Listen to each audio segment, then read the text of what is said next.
Hi, I'm KMcElwaine, and this is a video that will show you how to transfer all of my patterns to watercolor paper.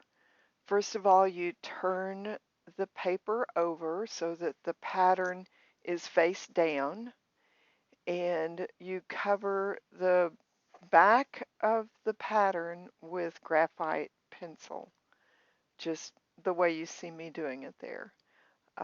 It doesn't have to be real dark, but the darker it is, the darker it'll transfer and you'll be able to see the image more clear. And then when you're finished doing that, you know, the whole area is covered. You can hold it up to the light to make sure that it is fully covered. Then you want to put it on top of the side of the watercolor paper that you want to paint on. And if that's fluid 100, which is the paper that I sell, the 6x8 sheets, it's the side that does not have as much tooth. It just looks a little more smooth and feels a little more smooth. But then you put a piece of tape at the top of your pattern so that it'll hold it onto the paper. You don't want that moving around and having to, you can't line them up again. So you'd have to just erase and start over again. So don't try to hold the paper and do this, especially a pattern that has as much on it as this one does. And just a few comments that I want to make about the patterns. Consider it a sketch. Don't think of it as being exact at all, because they are not. Um, I sketch my paintings to start with, or I start out with a watercolor brush.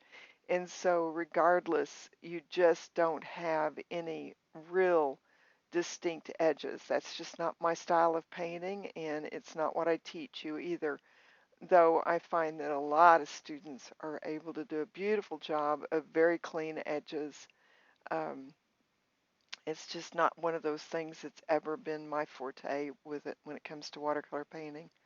Um, I learned to paint oil paint and watercolor painting in a very impressionistic style.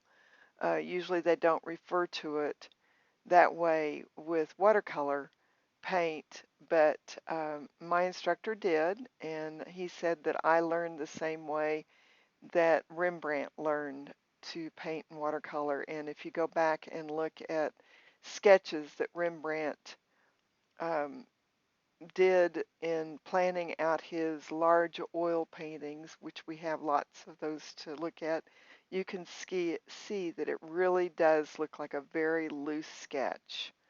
Um, and he did not transfer those sketches over to his canvases, but he did repeat it. He did create it again.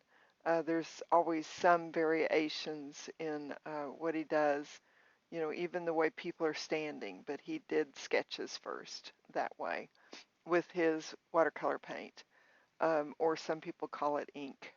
But anyway, there our transfer is on the watercolor paper and ready. And so now we're ready to paint. Thank you.